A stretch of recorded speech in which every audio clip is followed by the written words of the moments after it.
I think we're underway. Hello, everyone, and welcome to Barnes and Noble's Midday Mystery.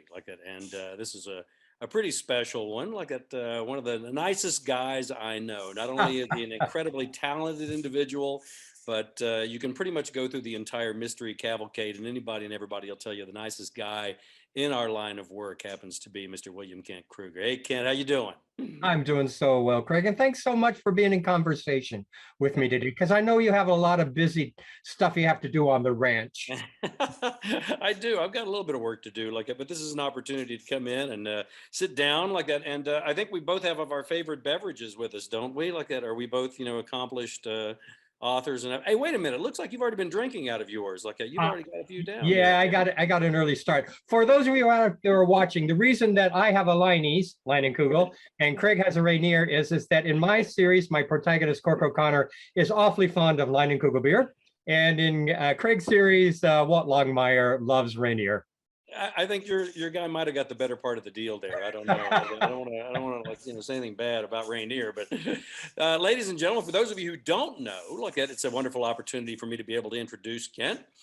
He was raised in the Cascade Mountains of Oregon. William Kent Krueger briefly attended Stanford University, which I don't know if a lot of people know that about you, Kent, before you got kicked out for radical activities. Would you like to tell us about those radical activities, or is that still is that sealed envelope still? That would be a rather long story, Craig.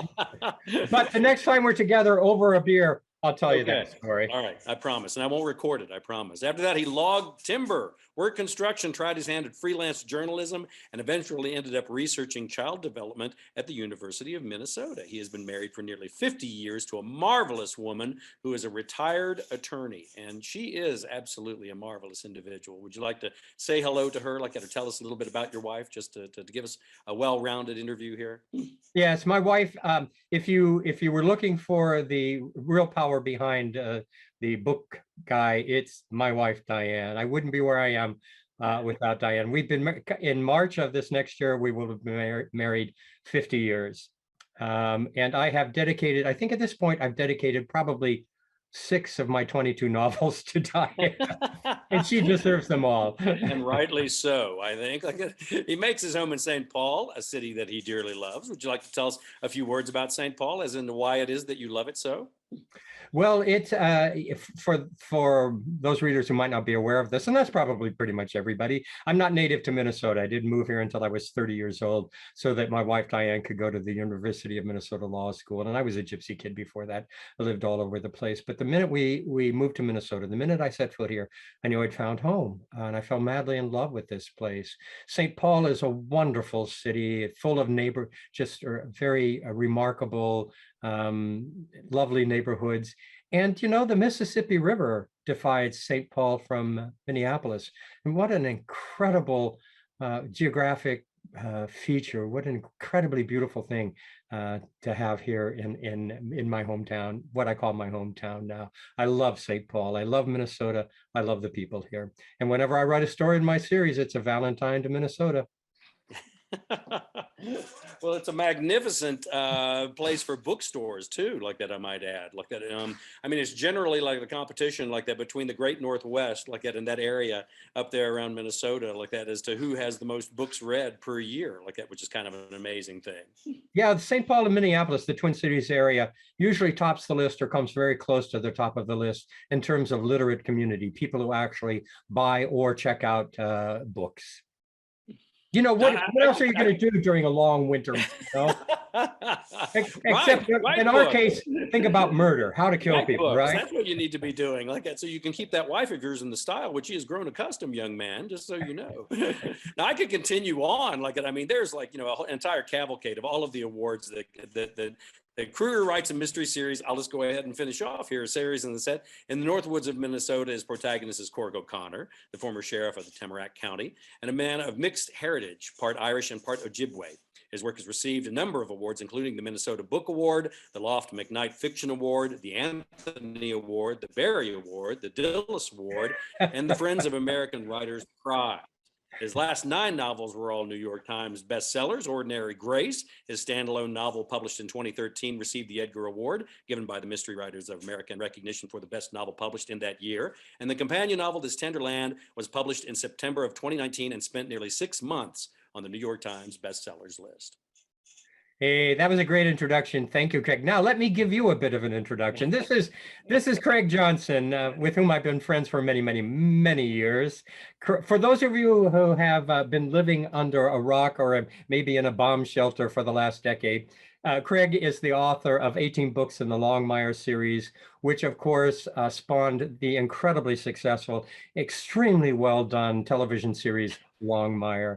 His books are set in Wyoming, in essentially the Bighorn Mountain area, a stunningly beautiful part of Wyoming, which is saying a lot in a state that has lots of stunningly beautiful places. And Craig and I, so Craig, I got to tell you this.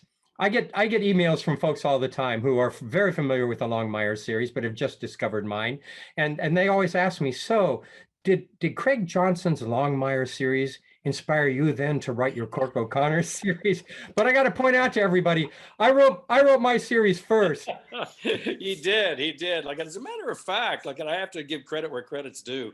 Do you remember that conversation that we had when I came to Minneapolis to the mystery bookstore, and you and I sat down and had a beer, and I just had one book out. I just had my one book, the Cold Dish. And some of the advice that you gave me, I listened very, very carefully to what it is that you had to say. I got to say that, like, there are a couple of people, obviously Tony Hillerman was a great, influence like that.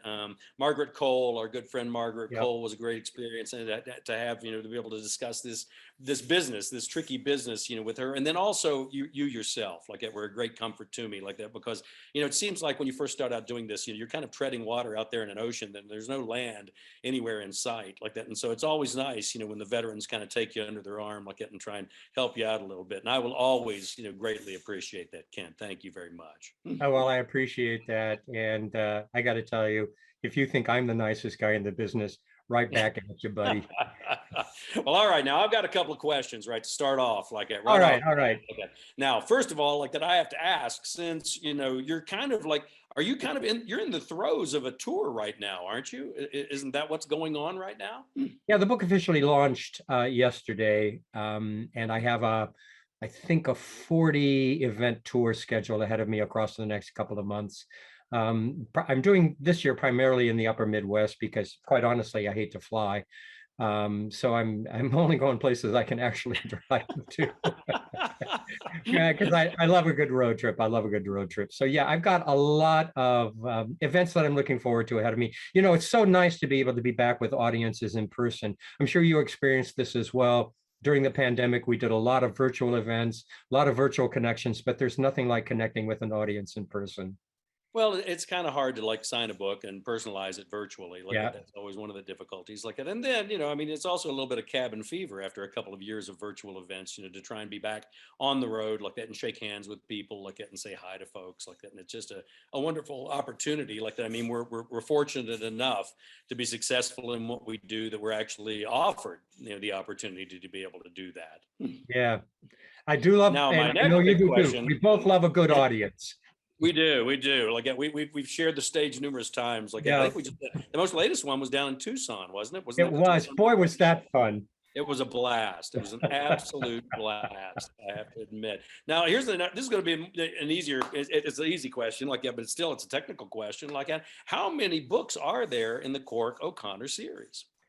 Fox Creek, which debuted yesterday, is number 19 in the Cork OConnor series. And then I have 3 standalone novels as well.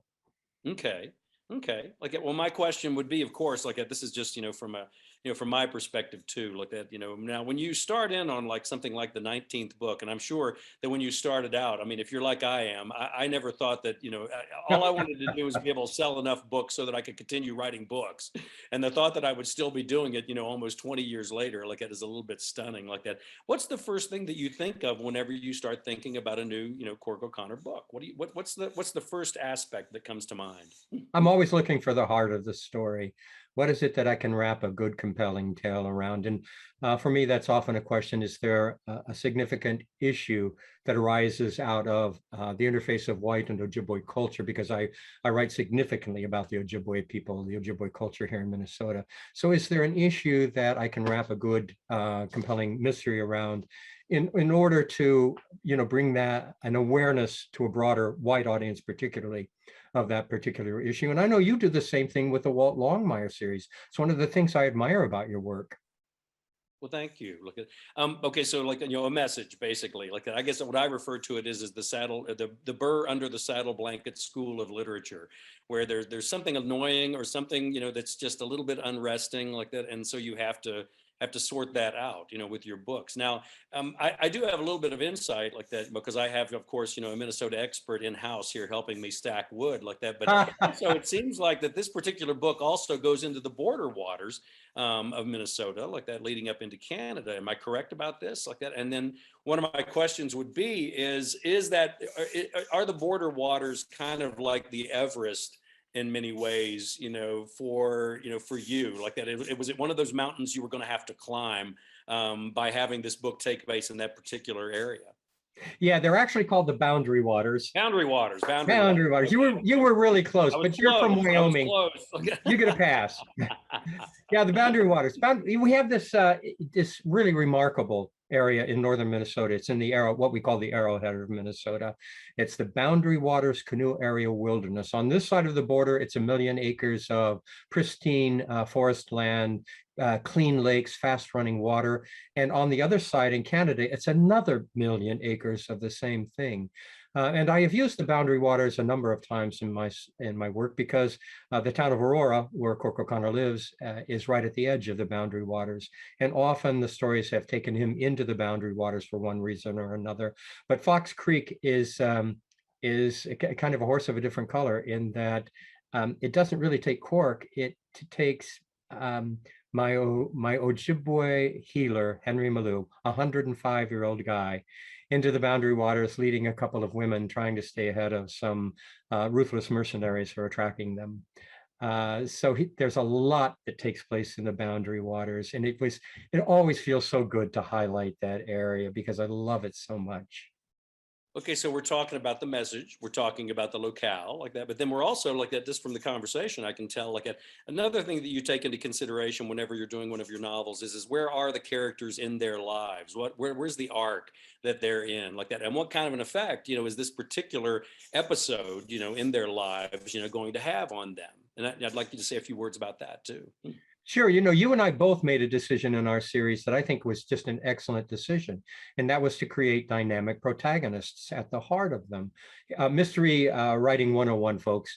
If you create a series with a central protagonist, I think, have only two choices in the kind of protagonist you're going to create. You can create a static protagonist or you can create a dynamic protagonist.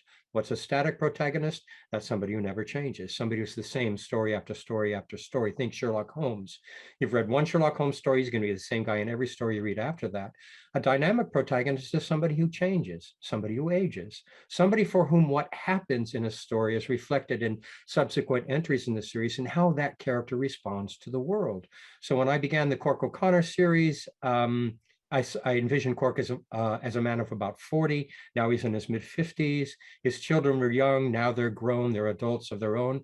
And so for me, across the 19 books in the series now, I have watched Cork age. I have watched the relationships change. I have watched them all become different in how they see each other and how they see the world. And that's been an exciting journey. And, and for me, Craig, that's one of the things that keeps it interesting as a writer, because every time I sit down to write a new novel in the Cork OConnor series, I'm writing about different people. They're not the same as they were before because things have changed them. And in all the books that I read in the Walt Longmire series, I watch what happens to Walt and how those things change him, sometimes for the better, but also sometimes takes him into a dark place. And that's interesting, I think, fascinating when you have a character that, as a writer, you're willing to manipulate in that way. And not only like it for the readers, but you also do it for yourself, to a great extent. Like that. I mean, you start learning as you go along, like that, boy, writing about the same people doing the same things over and over again, that can get terrifically tiresome after a while. And if you're tired of it, your reader is going to pick that up immediately. And so we all, we're always looking for things to do differently. Try a different structure, try a different point of view. In Fox Creek, first time I've written a story in present tense, which was an interesting challenge for me. And I really enjoyed writing in present tense. It really helped the suspense of this story. Will I ever do it again? Who knows? That was actually going to be my next question, because my spies have told me that this book is actually written in the present tense. And so, yeah, I mean, the excitement of it is like, boy, you're writing in actual time. It seems like to me that. So I have to ask this question, so you have to break it down, because you're going to have to do it at numerous times, here in the next couple of weeks. Can you give us a plot breakdown of the new book? Well, here's the down and dirty on it. A woman who's a stranger, her name is Dolores Morisseau, has come to Crow Point seeking out the help of Henry Malu and Cork's wife, Rainey, both of whom are Middays. They are healers. Although she doesn't realize it, she's being followed by a group of ruthless mercenaries who believe she possesses information that powerful people are eager to have. Henry Malu guides these women into the boundary waters to try to evade the trackers, and he has to use all of his wiles in order to try to stay one step ahead of these men. Now, Cork OConnor, as soon as he understands what's going on, leaps in pursuit, but night descends, and Cork is further hampered by a late winter freak snowstorm. So in that long, dark night of Cork's soul, his greatest fear becomes his own worry that he might not be able to save the people he loves. But the burning question really at the heart of the story is this: is this the last journey Henry Malu will make into the wilderness, this beloved area that he has called home for over 100 years? I think that's an important point too. I mean, you really have to play fair with the characters. And when you write what we write, when you do crime fiction like that, and you're dealing, with the stakes that are life and death, don't you think you really have to kind of approach every single book like it might just be the last book? Well, if you don't, there's no suspense. If you signal to the reader exactly where you're going, where's the fun in that? I have, Craig, in a couple of my books, I've killed off important characters, and I know you have too. And seriously, that's where I think the suspense comes into play. I don't believe you get a lot of distance when you place your protagonist in jeopardy, because every astute reader knows you're going to have to pull his or her ass out of the fire, because they got to be there in the next book. But if readers have followed your work and they know that you have killed off people that readers love or that your protagonist loves, then they understand, although your protagonist is safe, anybody else you put in jeopardy might not make it. And that's where the true suspense comes in, I think. I agree. I think it's also just good storytelling too. And I think that's one of the things that I think crime fiction does have as a bit of an advantage. It does still follow the structure of a good beginning, a good middle, and a good end. Yeah, I love the structure of a mystery, which for those of you out there is a very simple thing. The structure of a mystery goes something like this. With a mystery, typically speaking, it begins with a crime. Very often that's a murder. Investigation follows and answers are found. That's it. Something happens, investigation follows, and answers are found. It's a simple structure. But Craig, what that does is it gives those of us who write enormous freedom in terms of what we do inside that simple structure. It is. It's wonderful. I remember that, the last contract that I signed with Viking Penguin said that it must be a mystery and have Walt Longmire in it. And I was like, well, that leaves me a lot of distance. I can go in a lot of different directions now. So anyway, cheers, my good sir. We have to move along here like that, because all right, we have people in line who are waiting to ask questions like that. And I have a long list of questions to go through like that. We probably won't make it through all of them. I do apologize to everybody. We went just a little bit long between the two of us, so that's what happens when old friends meet like that. So here we go. What inspired you to write Fox Creek, and how does that shape the book? I got to be perfectly frank. When I entered the writing of Fox Creek, I wrote an initial scene in which Cork is at his hamburger joint, Sam's Place, flipping burgers, when a man comes to the window and Cork is a licensed private investigator. Sometimes that plays a part in the story, sometimes it doesn't. But he asks Cork to act as a private investigator and locate his wife. Cork agrees to do that, but it turns out the man is not who he says he was. The woman is not his wife. And I thought, well, this is really interesting. Who the hell is he, and why is he looking for this woman? I mean, I had no idea. So I just thought it was kind of a fun beginning. So I didn't know where I was going to go from there. And there is typically, when I write a Cork OConnor story, I don't know how you approach Walt Longmire, but when I write a Cork OConnor story, generally speaking, I try to think the story through as completely as I can before I put my fingers to the keyboard. At the end of that thinking process, I know how the story begins. I know how it ends. I know who did what to whom and why. I know the themes. But with this book, I didn't know any of that. So I sort of decided I was going to rely on that guardian angel that maybe that writers have to that guardian angel to guide me to the end. And it did, Craig. I just followed that muse and ended up creating a story that I really loved, really believe strongly in.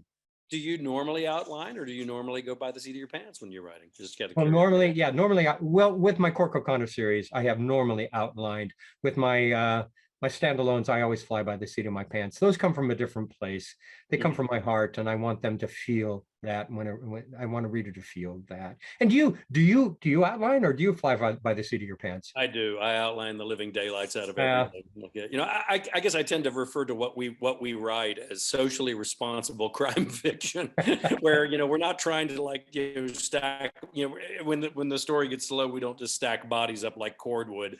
We generally have something to say like that. And I think that one of the biggest statements, of course, that you make in a whodunit is whodunit like it. And so I think that's one of the key elements I get to know like it before you get started. But then there's the magic that happens when you have those improvisational moments when something happens, and you got to be open to that, or else you're closing a big door.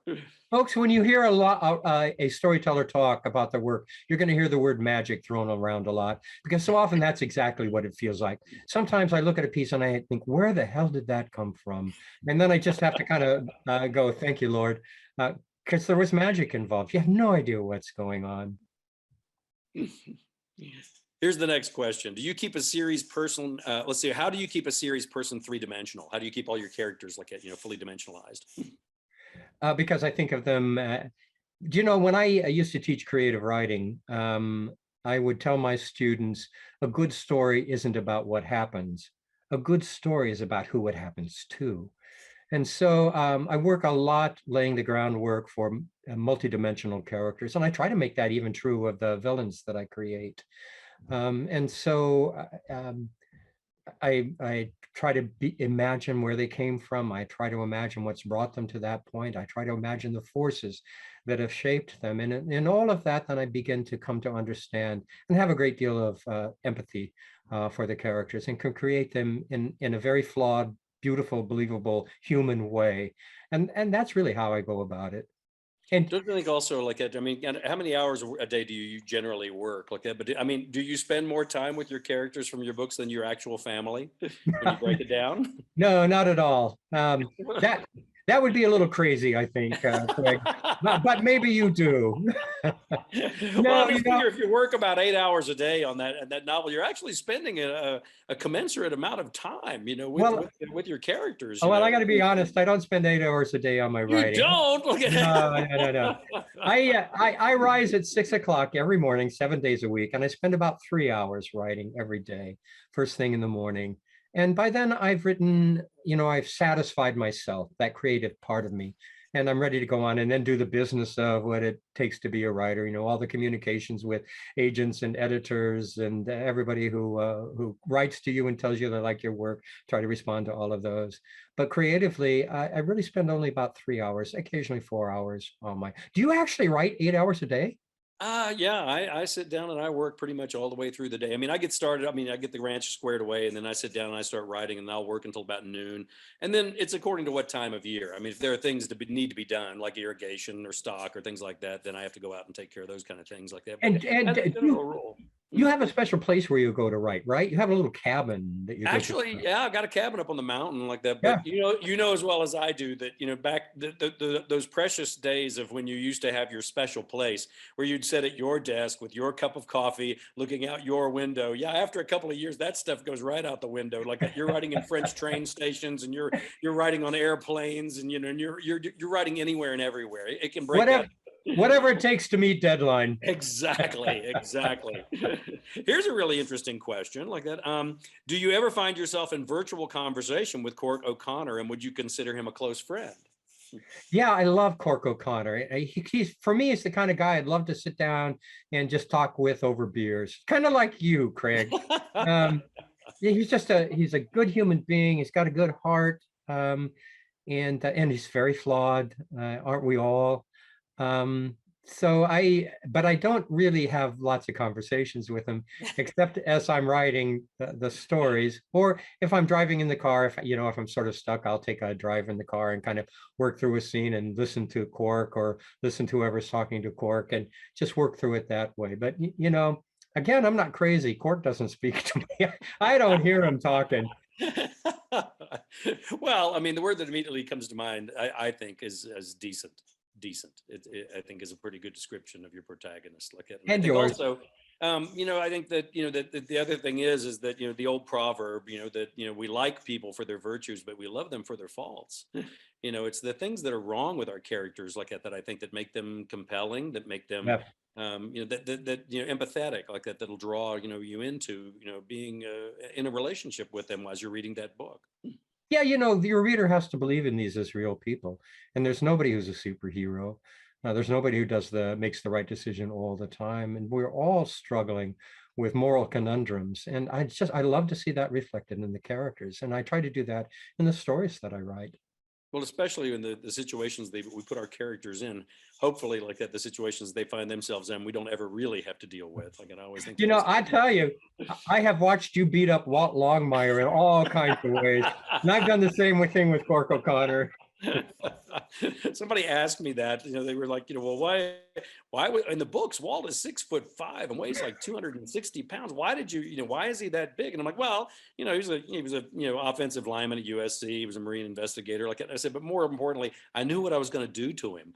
And so, he had to survive. Like, and so, I thought that might help him. This is a very interesting question here that I was not aware of. Someone's asking here, are you still handwriting all of your novels? I was not aware that you hand wrote your novels. Yeah, I wrote in longhand my first 8 or 9 novels in cheap Mead wirebound notebooks with a big pen because I didn't have a lot of money and it was a cheap way to do it. And, we didn't have laptops back then. And for me, really, in all those years, writing by hand was part of the magic of the process. It was sort of like the story began up here and it channeled through my heart and went down my arm through the pen onto the page. And I loved that process. And then I was with the 9th, maybe the 10th novel, I was behind deadline.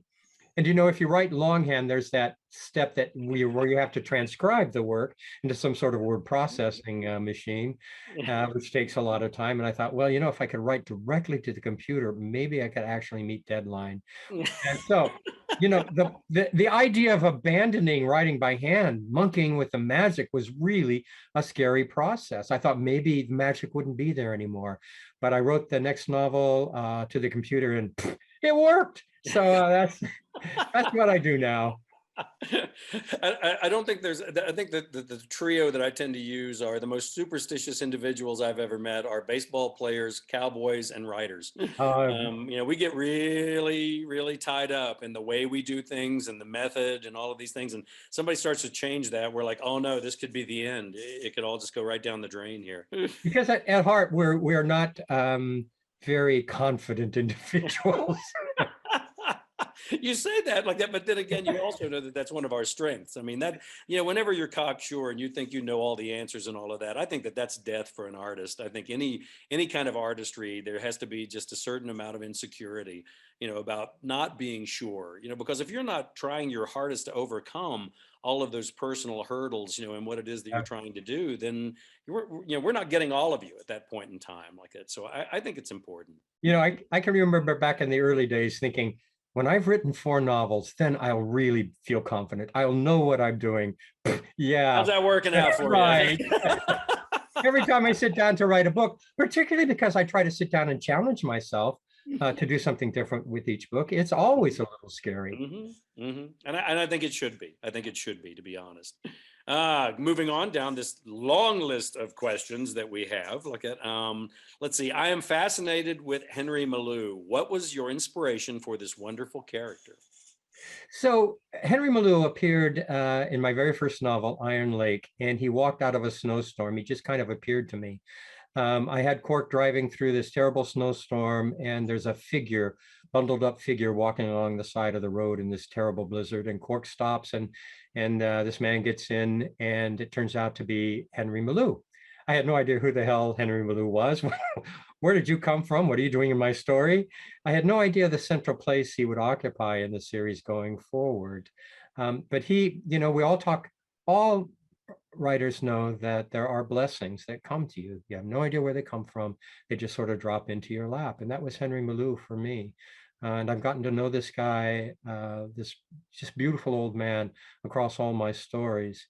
And he is maybe the greatest blessing that's come to me as a writer. I know he's the favorite character for many readers. He's certainly my favorite character to write, because whenever I write a scene in which Henry plays a part, I almost never have to rewrite those scenes. They come out perfectly. Why? God only knows. It's just because Henry's there. I think also like that whenever you're delving into the native world, I think, you know, and we both do that like that, and it would be relatively impossible like that to approach that world and leave out the spirituality. I think that Oh, I the absolutely agree. spirituality is such an essential part, because it's such an essential part of who they are. And not just Absolutely. on Christmas and Easter, it's like it's year round, all around them, everything they come in contact with. Could you say a few words about that? Yeah, you know, so here's a confession. When I decided I was going to include the Ojibwe as an element of my work, I knew about as much about the Ojibwe, the Anishinaabe, as most white people know about the native people we live shoulder to shoulder which was nothing. But I was a cultural anthropology major in college, and so the idea of learning about the Ojibwe was exciting. So I've done an enormous amount of research over the years. I've made inroads into the Native community. I've got lots of friends now in the Native community. And one thing that becomes apparent very early on is you cannot separate Native culture from the spirituality that underlies so much Native belief and Native traditions and Native ceremonies and the whole Native culture. It's an integral part of who Native people are. And I so admire that. And I so respect that. And I try to be so respectful whenever I'm dealing with that aspect. I think And I know also, you do too. I know well, you I do think too. that, you know, what I was going to say was is that, you know, the two, you know, areas that, you know, that we both, you know, write about, when you're writing about vast, you know, areas, you know, in nature like that, it's very easy, I think, you know, in the competitive, you know, 90-mile-an-hour, you know, technologically driven world where, like, you know, everything's in 20-second sound bites and everything has to be immediate and all of this. Nature has a way of teaching you patience, whether you want it or not. And I think that, you know, in many ways, you know, being able to slow down and stop and hear and see all of these things, you know, we think we know everything that's going on in the world around us, but it's just quite possible that we might not. And I think the natives are much better at picking up on that than we are. And you and I both know, because we both write about areas where the weather can kill you if you're not careful, how important it is to pay attention to all of the natural signs around you. Absolutely. Just yet another character, like yet another Yeah, character. yeah. Continuing on like that.